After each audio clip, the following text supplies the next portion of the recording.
way people see race has to do with numbers. The more of you there are, the less you have to worry about the color of your skin. 76.6% of Americans are white. 18.1% of us are Hispanic or Latinx.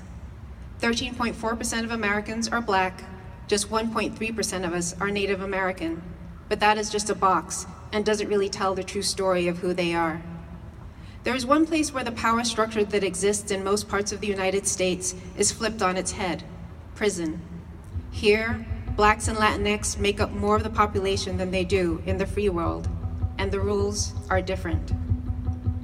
I don't identify really with my race because I guess when I check off a census box, I write Native American, which is it's like someone, I don't know, it's just very much, there's no sort of attached meaning to that besides it being like a political identity, and that there's a certain amount of political set of rights that go with it.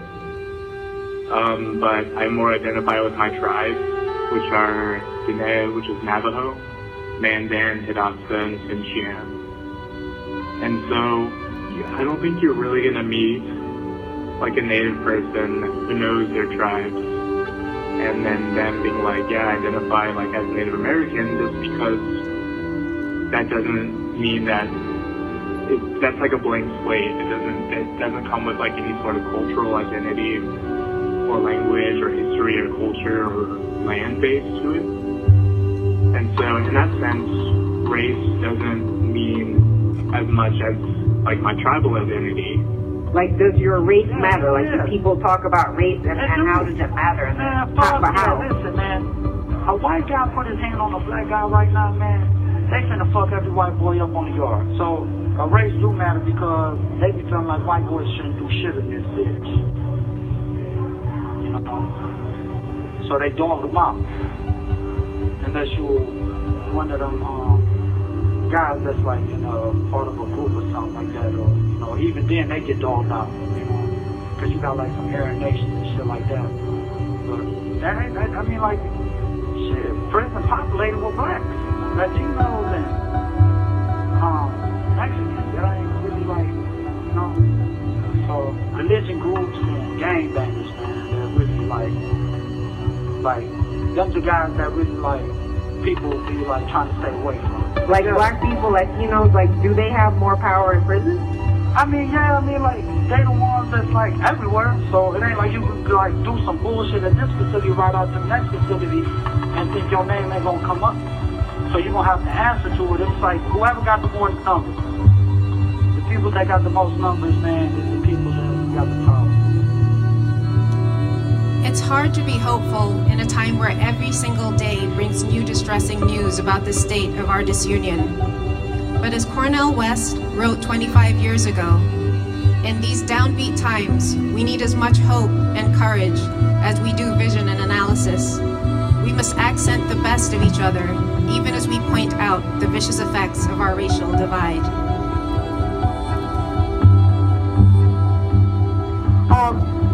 Make sure that they're equal and no one gets judged or anything. And I would make it so people,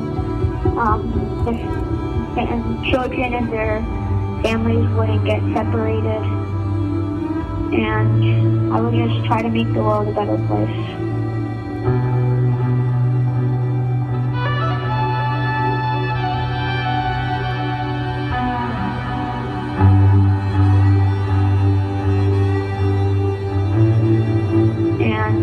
I would just try to make the world a better place.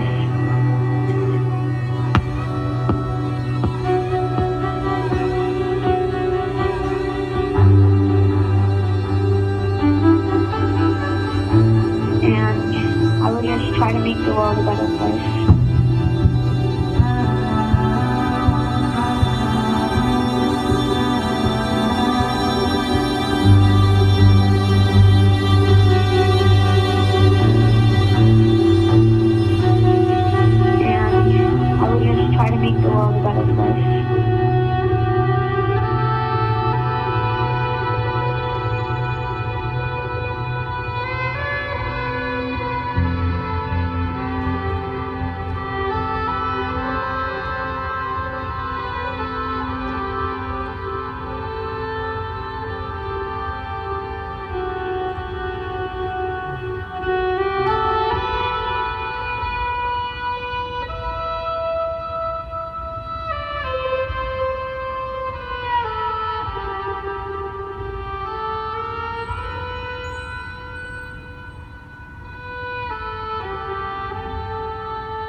Lisa Armstrong.